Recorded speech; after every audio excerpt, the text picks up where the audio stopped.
everybody. Greg Refner back on the Contact Center KPI podcast, and today we have Peter Ryan with us. Peter is the founder and chief analyst at Ryan Strategic Advisory, and we're going to be talking about. Normally we talk about a KPI, but in our prep meeting with Peter, we kind of dove into what we're going to call like the foundation of company culture as a KPI, and we're going to kind of tie all that together today. So, Peter, please take a moment, say hi, introduce yourself. Well, great to be here. Thanks, Greg. It's nice to catch up with you. I am delighted to be here. I join you from Montreal, Quebec, where we are supposed to be in the middle of summer, but we still have our winter coats on. I don't anticipate this is going to get any better for our long weekend that's coming up, but it's a nice way to segue into the long weekend by chatting with yourselves today. Yeah, well, I appreciate it. I know you guys have July 1st and we have July 4th down here next week. And so North America, for the most part, is going to shut down for the next 10 days. So, Yeah. yeah, it'll be a nice, very long weekend for most folks.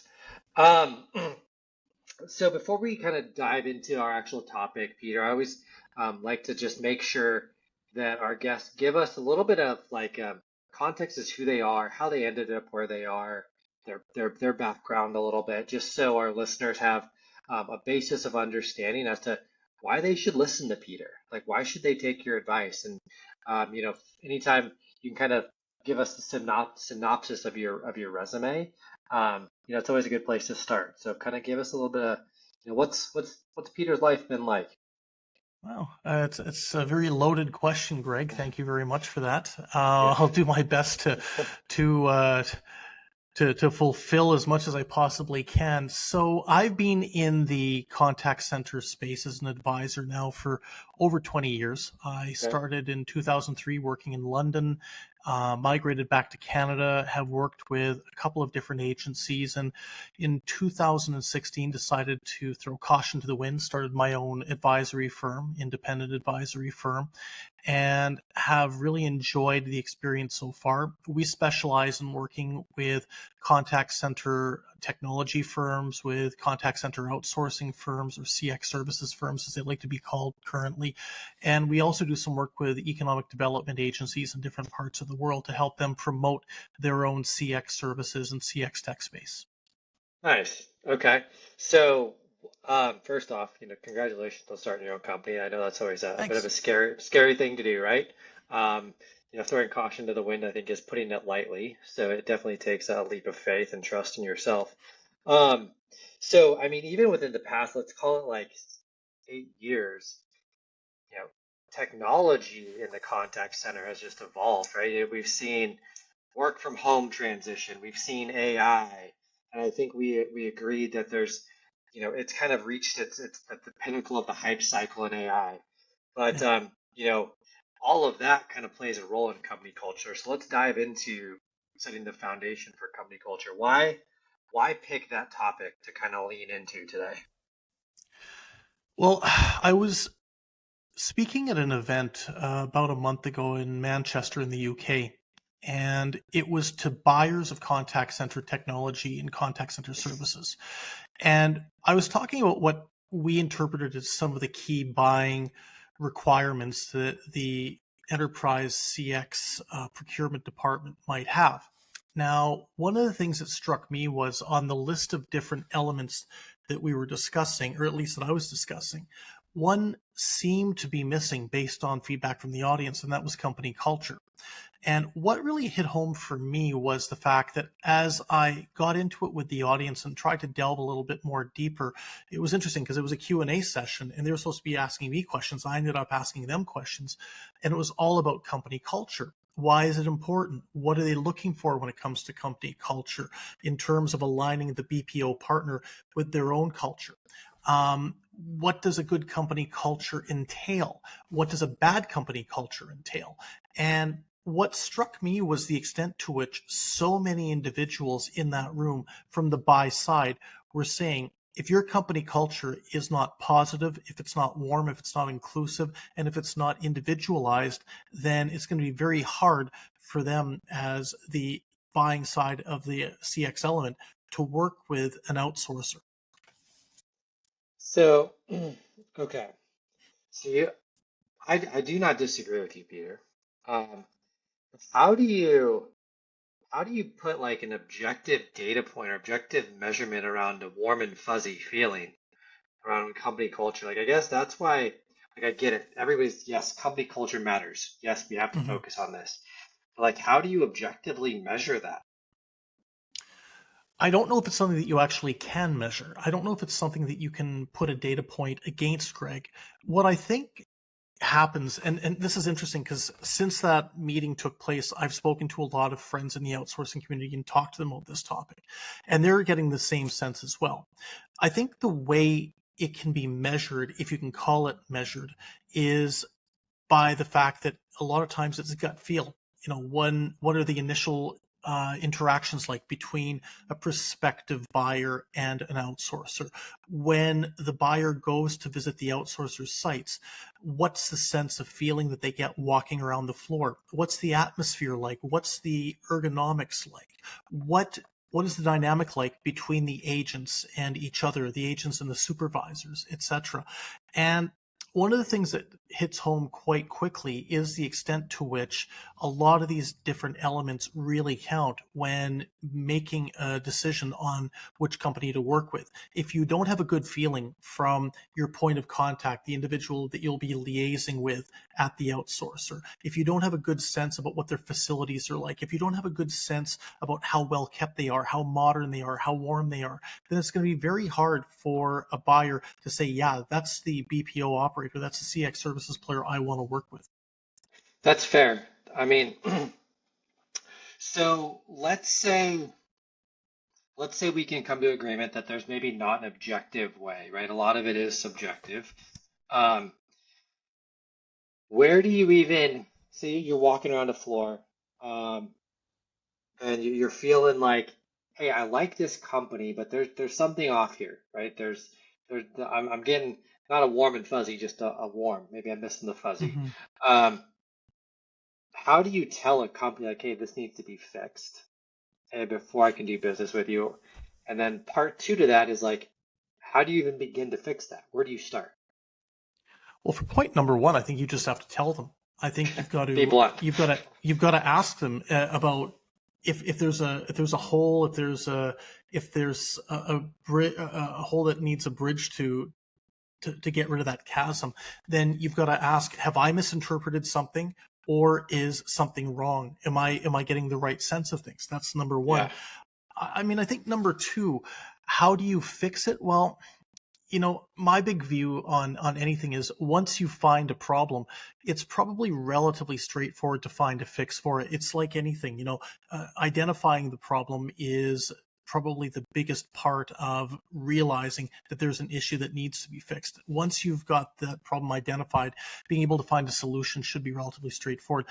In many cases, it can be done, I think, just by a little bit of introspection.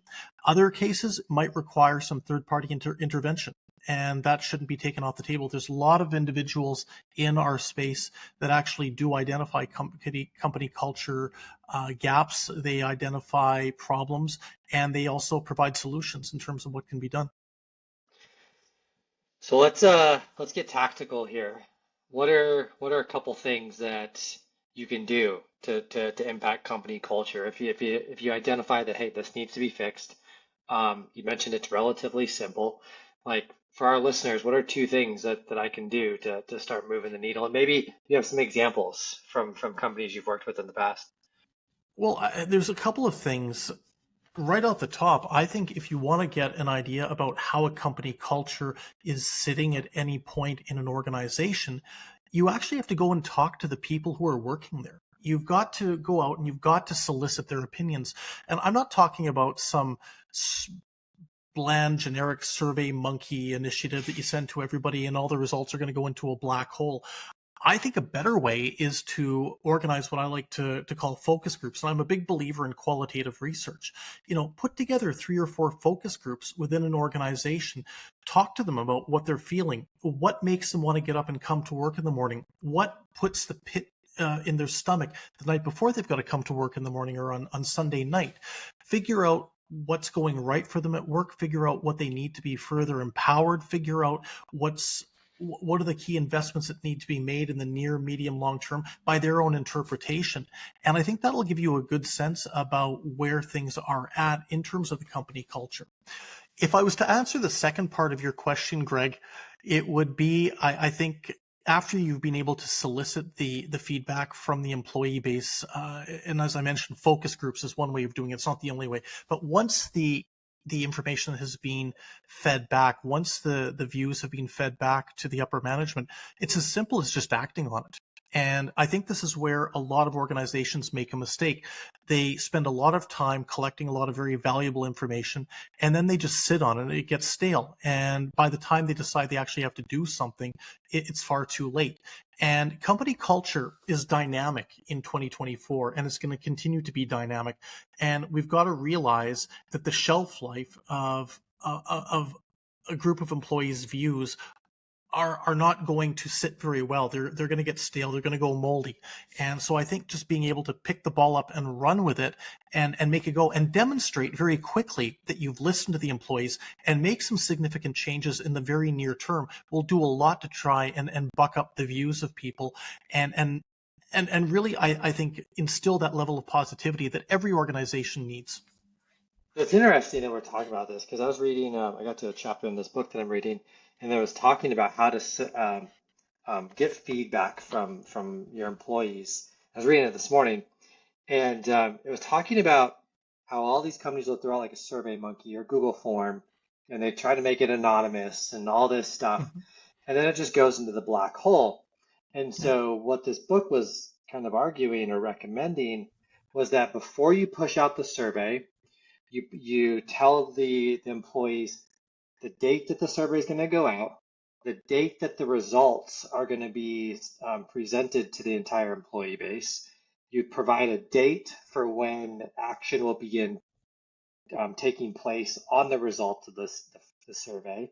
And so it's almost like you're proactively committing to doing something with it Yeah. before you even ask for that feedback.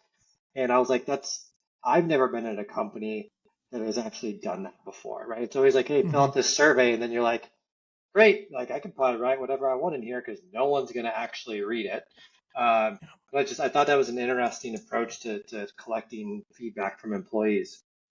Um, so actually do something about it, right? So go out, whether it's a focus group, a survey with some type of action or some meat behind it, right? Yeah. And then actually go and deliver on something relatively quickly to show that it actually mattered. I think that's great Greg, advice. if I can just interject there, also you just sort of raised a light bulb on over my head. You know, you asked me a little while ago about things that companies had done that had actually made company culture improve. Something that I think is worthwhile putting forward, as you mentioned, talking about here's when the survey is going to go out, here's how it's going to be actioned. I think it's also very important to appoint a point person when it comes to company culture, almost a guru who will be the individual that is where the buck's going to stop with them. And a lot of times organizations will appoint a committee or they'll say there's going to be a group of people. Come on, we Right. all know that doesn't work. That's like Michael Scott on The Office. You know, it's not something where things are going to get done. You need to have somebody who's got a strong positive reputation within an organization, somebody who's seen as a doer, somebody who's able to pick the ball up and run with it, somebody who's afraid not to break a few eggs to make the omelet, to use a cliche, and to really, I think, almost have a personification of the initiative that people can go to ask questions or to make suggestions. So it something that I heard a couple of years ago from an old boss. It was if you have the um, responsibility for something, you also have to have the authority to do something Yeah. about it, whatever it is you're responsible for. And so if you're going to make like one person responsible for company culture, you have to give them a equal seat at the table with a level of authority to then go and Yeah. drive that change. Um, Yeah. and to your point, like decision by committee means no decision is ultimately what that means. And so whether it's a head of people, um, a company culture officer, whatever that is, right? Like that person can't just have a title. They have to have the authority to do something with the results, good or bad, right Yeah. or wrong. Like whatever the results are, they need to have the responsibility and the authority to go and enact change on behalf of, and advocate for the employees to drive whatever change is needed within the culture. So Yeah, bang on. I would agree with that. Um, what's one thing that you're like, don't ever do this? Like you've seen this equals failure every time. Oh, this one, it's so simple. The worst thing anybody can do is to go out and make all sorts of hollow promises around how things are going to change, how we recognize there's an issue and things will be different moving forward. And to have those hollow promises shelved or shoved into the back corner and nothing does change. And look, anybody who's been in a workplace has seen this happen. There's all sorts of malarkey that people deal with when things bubble up under the surface, and then finally senior management will say, yes, we have recognized that there are problems, yes, we have recognized that people are discouraged, but we're going to do things differently. And invariably within a week to 10 days it goes back to the way it was. I think that's the biggest killer of company culture that you can find anywhere.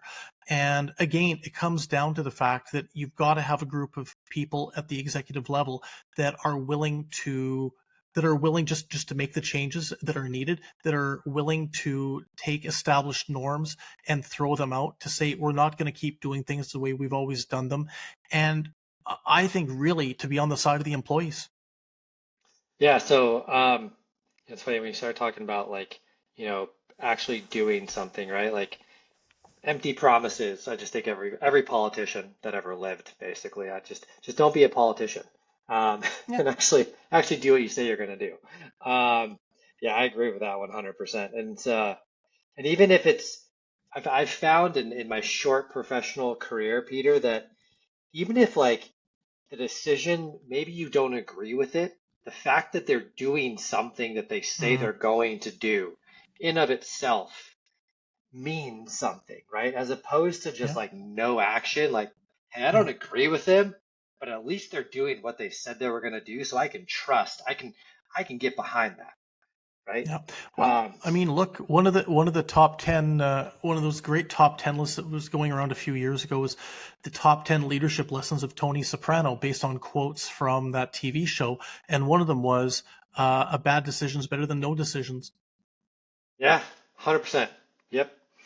I firmly agree with that. Um, Peter, folks want to get in touch with you, kind of learn more about what you guys do, maybe explore working with you. What's the best way to get in touch with you? Best way to get in touch with me is to check out my LinkedIn profile. So if you look up Peter Ryan, BPO Montreal, you'll find me pretty quickly. You can also visit my website. It's www.ryanadvisory.com. Cool. Well, Peter, I appreciate the time today. This has been, like we talked about before we even started recording, I like to make these short, impactful, couple good takeaways. And so I appreciate your time with us today. Um, Final thing, any advice for any of our listeners? Yeah, I mean, the business world and the CX world, they're changing so rapidly. They're very dynamic. They're very fluid. And the big piece of advice I have is just don't be complacent. Just recognize when change is happening within your organization. Listen to what your frontline staff is telling you. Be proactive in going out and soliciting their views. And when you get that information, just act on it. Just make sure that this is not done on a lip service basis. There's so many great people out there who want to do an amazing job. It's it's the responsibility of the employer to hang on to those people. Yeah, I mean, I think most people innately want to do a good job, and Yeah, sometimes maybe they just don't even know how. And that's then the they're, problem. yeah, I agree with that. I do agree with that. Well, Peter, this has been awesome. Thank you for your time today. I've learned a couple things, and I think our listeners will take away some stuff from this today as well. So thank you for your time. Super. Oh, thanks for the opportunity. Yeah, bye.